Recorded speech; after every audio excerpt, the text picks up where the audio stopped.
Saudi আরব, কাতার এবং সংযুক্ত আরব আমিরাতের 5টি প্রধান তেল স্থাপনার কাছের এলাকায় বসবাসরত সাধারণ মানুষকে অবিলম্বে এলাকা ছাড়ার নির্দেশ দিয়েছে ইরানের Islamic revolutionary guard corps IRGC।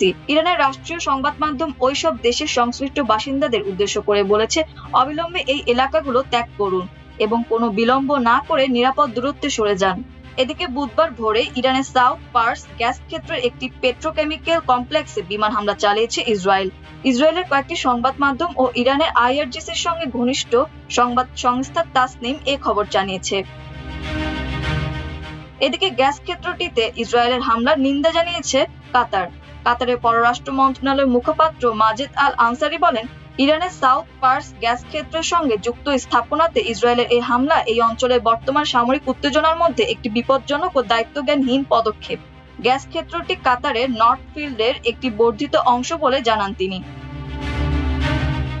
কাতারের পররাষ্ট্র মন্ত্রণালয়ের মুখপাত্র সতর্ক করে বলেন, জ্বালানি অবকাঠামোকে লক্ষ্যবস্তু করা বিশ্ব জ্বালানি নিরাপত্তার পাশাপাশি এই অঞ্চলের জনগণ এবং পরিবেশের জন্য একটি বড় হুমকি। ইরানের আধা সরকারি সংবাদ সংস্থা ফার্স নিউজ জানায়, আগুন নিয়ন্ত্রণে আনা সম্ভব হয়েছে।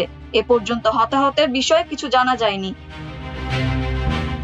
এদিকে ইরানের সাউথ পার্স গ্যাস ক্ষেত্রের একটি পেট্রোকেমিক্যাল কমপ্লেক্সে বুধবার ভোরে বিমান হামলা চালিয়েছে ইসরায়েল। ইসরায়েলের কয়েকটি সংবাদ মাধ্যম ও ইরানের IRGCর সঙ্গে ঘনিষ্ঠ সংবাদ সংস্থা তাসনিম এ খবর জানিয়েছে। ইরানের আধা সরকারি সংবাদ সংস্থা ফার্স নিউজ এক টেলিগ্রাম বার্তায় জানায়, হামলায় স্থাপনাটিতে আগুন ধরে গেছে এবং উদ্ধারকারী ও ফায়ার সার্ভিস কর্মীরা বর্তমানে ঘটনাস্থলে রয়েছেন।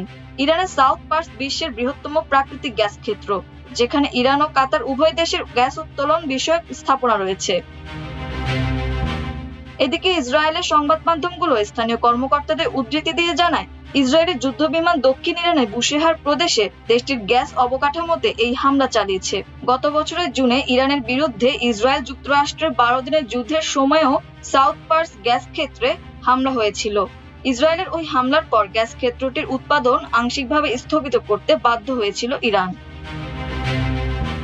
মাল্টিমিডিয়া ডেস্ক, আমার দেশ।